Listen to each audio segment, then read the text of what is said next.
ہم سب بخوبی واقف ہیں اس بات سے کہ یہ جو محفل ہے یہ محفل ایصال ثواب ہے، جو کہ رانا شمس الدین علیہ رحمت الرحمن کے لیے انعقاد پذیر ہے۔ وحدہ لا شریک سے گزارش ہے کہ وہ اس محفل پاک کی برکت سے ذکر و اذکار، حسنات و صفات، اراد و وظائف، قرآن اور اہتمام سب کے یہاں پر آنے کی برکت سے اللہ تعالیٰ ان کی مغفرت و بخشش فرمائے۔ دعا کے لیے میں حاضر ہوا ہوں۔ رات کو ڈاکٹر شہباز صاحب نے بھی حکم فرمایا، میں نے ویسے بھی آنا تھا، چونکہ پروگرام جو ہے وہ اشتہار کے ذریعے میں نے ابھی پڑھا ہے باہر اشتہار، تو وہ ترتیب دیا گیا ہوا ہے، تو میرا خیال ہے میرے الفاظ جو ہیں وہ آپ پر بھاری نہ گزریں۔ جو وقت میں آپ کا ضائع یعنی کہ لے لوں، ضائع تو نہیں ہے، تو پروگرام کی تشکیل اور ترتیب میں کوئی فرق نہ ڈال دیں۔ میں دعا کے لیے آیا ہوں، دعا کریں گے انشاءاللہ، پہلے بھی کرتے ہیں۔ وہ تو فیضان بھائی کی محبت ہے، انہوں نے حکم فرما دیا، ورنہ حضرت تشریف لے آئے ہیں، انشاءاللہ خطاب فرمائیں گے اپنے موضوع کے مطابق۔ بس ایک بات میں کرنا چاہتا ہوں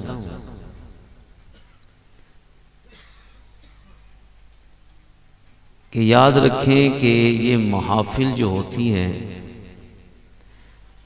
کل شریف ہے، 10واں ہے، 40واں ہے، عرس پاک ہے، کوئی بھی تقریب ہو، 11ویں شریف ہو، تقریب کوئی بھی ہو،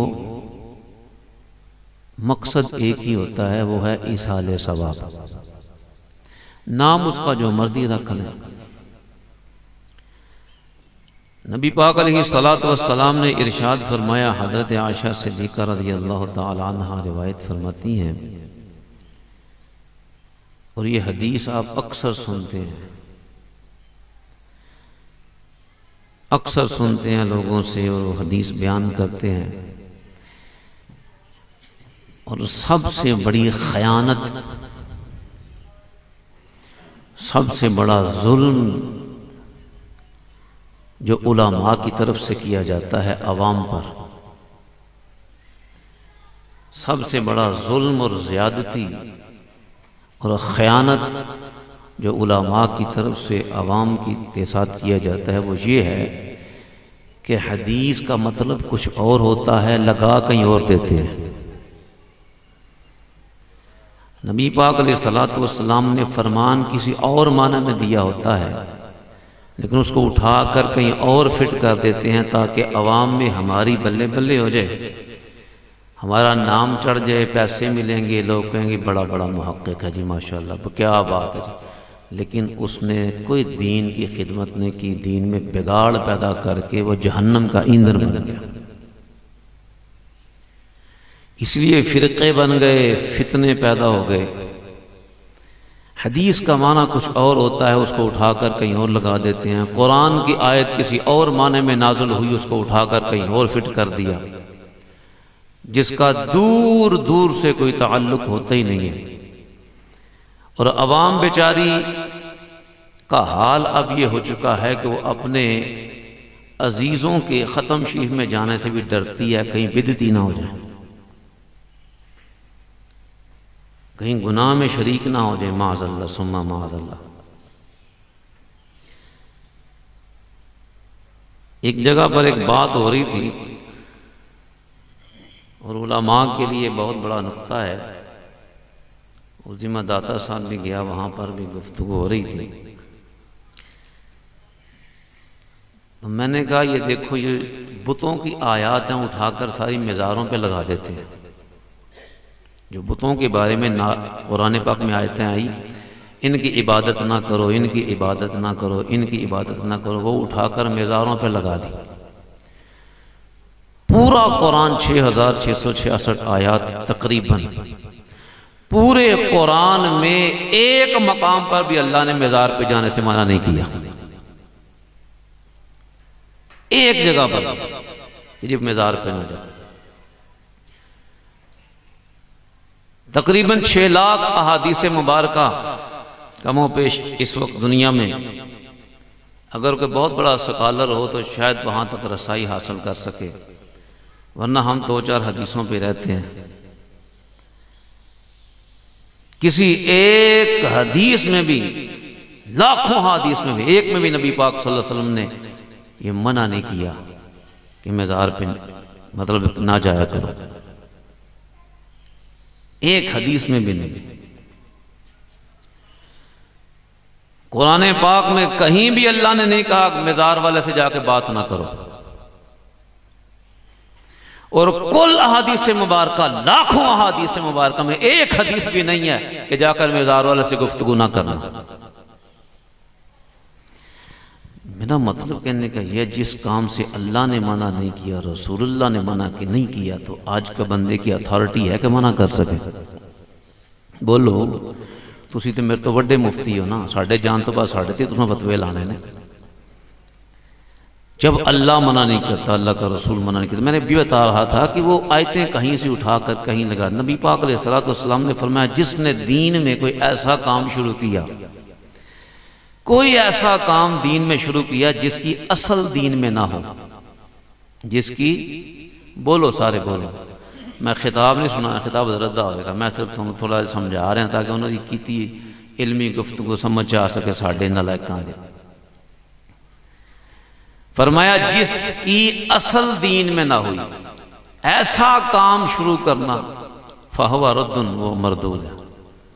جس کی اصل دین میں نہ ہو، دین کی مخالفت میں آ جائے، دینی احکامات کے ٹکراؤ میں آ جائے، مد مقابل آ جائے، مخالفت میں آ جائے، میں ایسا کام مردود ہے۔ مجھے آپ کسی حدیث یا کسی اینگل سے بھی ختم پاک کو دین کے مخالف بتا دو، وہ اس حدیث کو اٹھاتے ہیں، ایک من عملہ عملا، دوسری من احدث فی امرنا ھذا ما لیس منہ فہو رد۔ یہ 6-7 حدیث ہیں، اور ایک حدیث جو پڑھی جاتی ہے زیادہ، کل بدعۃ ضلالہ وکل ضلالۃ فی النار، کہ ہر بدعت گمراہی ہے اور دوزخ میں لے کر جائے گی۔ ہر بدعت گمراہی ہے۔ قرآن پاک کے کتنے سپارے ہیں؟ بولو، کیڑی حدیث چاہیا ترین ہے؟ دسو، قرآن دی کس آیت چکے دے 30 سپارے ہیں؟ یہ لفظ خود بدعت ہے، لیکن پڑھ دینے کہ نہیں پڑھ دے؟ نبی پاک علیہ السلام کے دور میں یہ قرآن نہیں تھا، جس طرح ہم کتابی شکل میں پڑھ لیں، حضور کے دور میں نہیں تھا۔ یہ بھی بدعت ہے، نیا کام ہے۔ آقا علیہ السلام کے دور میں جمعے کی ایک اذان ہوتی تھی، حضرت ابوبکر صدیق کے دور میں بھی ایک ہوئی، حضرت عمر فاروق کے دور میں بھی ایک ہوئی، حضرت عثمان نے دوسری اذان شروع کر دی، بدعت ہے، حضور کے دور میں نہیں تھی۔ ان کی نیاں دیاں نے، بولو یار، دو دیاں نے کہ بدعت ہے، انہوں کوئی بدعت ہی نہیں کہندا، ثابت کرو رسول اللہ دور چاہیون۔ اس کے علاوہ بے شمار ایسے کام ہیں جو ہم عجمی قرآن پڑھتے ہیں، زبر زیر پیش لگا کر ہے، یہ نہیں تھا حضور کے دور میں۔ پھر علم الصرف اور علم النحو علماء کے لیے پڑھنا واجب ہے۔ اگر کوئی عالم دین علم الصرف اور علم النحو نہیں پڑھتا اور قرآن کا ترجمہ کرنے اور حدیثیں سنانے لگ پڑتا ہے، وہ ظالم ہے، بے وقوف ہے، جو کوشش بھی نہیں کرتا، سنتا ہے سنا دیتا علیحدہ بات ہے، لیکن اپنے آپ کو حضرت مولانا اللہ، جس میں مجھے کہہ دیتے ہیں معاذ اللہ ثم معاذ اللہ۔ اب میں اپنے نام کے ساتھ صرف محمد خلیل لکھتا ہوں، یا ساتھ قاری لگا لیتا ہوں، قاری کا معنی طالب علم ہے، پڑھنے والا۔ کوئی مجھے مبالغے میں جا کر بڑا بڑا لمبا لکھے، میں کہتا ہوں اس لائق نہیں ہے ہم یار۔ علم الصرف اور علم النحو پڑھنا واجب ہے، اگر کوئی نہیں پڑھتا تو وہ کیسے ترجمہ کرے گا؟ اس کے سامنے قرآن آ جائے، غلطی آ جائے، کیسے پکڑے گا؟ اس کے ہاں پر زبر تھی، زیر لگ گئی ہے، زیر تھی، زبر لگ گئی ہے۔ یہ قرآن اپنی اصل حالت میں آج برقرار ہے، کوئی زبر کی زیر نہیں کر سکا، کوئی زیر کی زبر نہیں کر سکا۔ حفاظت اللہ کی ہے لیکن علماء کے ذریعے ہے۔ جو قواعد و ضوابط بن گئے، ایک لفظ ہے محمد صلی اللہ علیہ وسلم۔ ہمیشہ جب آخری بات ختم کرتا ہوں کیونکہ وقت کم ہے، محمد اسم کوئی بھی ہو اس کے آخر میں دو پیشیں آتی ہیں۔ خلیل، میرا نام خلیل ہے، عربی میں خلیلن کہیں گے۔ کسی کا بھی کوئی اسم بھی ہے، ہمیشہ آخر میں دو پیشیں آتی ہیں۔ لیکن اسی اسم کو ہم تبدیل میں دیکھتے ہیں، بعض دفعہ محمدن آ جاتا ہے، بعض دفعہ محمدن آ جاتا ہے۔ تو وہ کیا وجہ ہوتی ہے تو پیشیں، لیکن اذان میں ہم سب کیا کہتے ہیں؟ اشہد ان محمد در رسول اللہ، دن نہیں کہتے۔ یہ لفظ انا کی وجہ سے ہے۔ جہاں بھی لفظ انا یا انا آ جائے، آگے اسم پر دو زبریں ہی لگیں گی۔ اگر دو پیشیں یا دو زیریں لکھیں، وہاں کاٹا لگا کر کہیں تم سے غلطی ہوئی ہے، کیونکہ یہ قاعدہ بن گیا۔ اسی طرح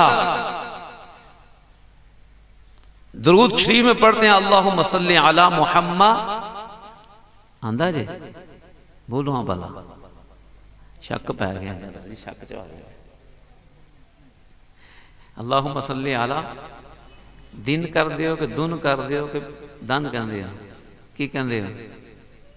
شک نہ پیا کرو، جو کر دیو ڈٹ کے کیا کرو۔ زندگی میں کسی سے ڈرنے کی ضرورت نہیں ہے، جان اللہ کو دینی ہے۔ پیڑے کم نہ کرو، غیبتاں چگلیاں کسی دے خلاف گلاں نہ کرو، باقی ڈرن دی کوئی لوڑ نہیں۔ دنیا ساری تواڈے مخالف ہوندے ہو جے، پر اللہ تے اللہ دا رسول مخالف نہ ہو، انہاں دی فکر کرو۔ اے دنیا تے کل بھی گند سی، اج بھی گند ہے۔ اللہم صلی علی محمد دن کہتے ہیں نا، وہ علا کی وجہ سے ہے۔ جب علا کہیں بھی آ جائے، پورے قرآن میں، حدیث میں، جہاں بھی لفظ پڑھتے پڑھتے علا آ جائے، آگے زیریں ہی لگیں گی۔ اگر کوئی پیشیں لکھ دے اس کو کاٹ دو، بولو تو نے غلط کیا۔ مثال دیا میں نے ویسے ایک اسم کی، ان اللہ علی کل شیء قدیر۔ تو بہرحال یہ زیریں زبریں پیشیں، یہ قانون جو ہیں یہ بھی بدعت ہے، لیکن کرتے ہیں۔ تو یاد رکھیں یہ کوئی اعمال ایسے نہیں ہیں جو اہل سنت و جماعت کرتے ہیں تو لوگ کہیں پتہ نہیں کوئی گناہ والے کام ہیں۔ یہ اصال ثواب نبی پاک علیہ السلام کی حدیث سے بھی ثابت ہے، اور یہ دعا کرنا اللہ کے قرآن سے بھی ثابت ہے۔ اللہ تعالی ہم سب کو، جس طرح بھائی فیضان ان کے بھائی اور ان کے چاچاؤں نے مل کے یہ محفل سجائی ہے، تو یہ رنگ ہوتا ہے۔ اب دیکھیں مذہب کے ساتھ، دین کے ساتھ جڑنے کا یہ فائدہ ہوتا ہے کہ جب باپ، بھائی، بھتیجا کوئی دنیا سے چلا جائے تو جڑنے کا یہ فائدہ ہوتا ہے کہ بندہ سٹیج بھی سجا لیتا ہے، دعائیں بھی کروا لیتا ہے۔ اور اس نے جنازہ بھی خود پڑھایا تھا، آپ نے پڑھایا تھا نا؟ ہاں، یہ خوشی کی بات ہے نا، ماشاءاللہ۔ تو ہمیں بھی چاہیے کہ کوشش کریں کہ اپنے بچوں کے اصلاح کریں، دین کے ساتھ جوڑ کے رکھیں۔ ہمارے دعوت اسلامی کے جو بھائی ہیں الحمدللہ جب جڑتے ہیں ان کے بھی ایسے ہی ماحول ہوتے ہیں، تو دین سے جڑنے کا بڑا فائدہ ہے۔ اللہ تعالی ہم سب کی حاضری قبول فرمائے۔ کسی پھر وقت ہوا تو انشاءاللہ تفصیل سے گفتگو کریں گے۔ وما علیہ الا اللہ۔ بڑے خوبصورت انداز میں حضور کی باتیں، حضور کے قرآن کی باتیں، ان کی پہچان اور ان کے الفاظ کو پہچاننے کی ہمیں ترغیب فرما رہے تھے حضرت علامہ مولانا قاری حنانی صاحب۔ دعا ہے کہ اللہ رب العزت ان کا کہا اور ہمارا سنا اپنی بلند بارگاہ میں قبول اور منظور فرمائے، اور ہم سب کو عمل کرنے کی توفیق عطا فرمائے۔ اب نعت رسول مقبول کے لیے دعوت دے رہا ہوں تابش گلزار صاحب کو کہ وہ خوبصورت انداز میں ہمیں سوئے مدینہ لے چلتے ہیں۔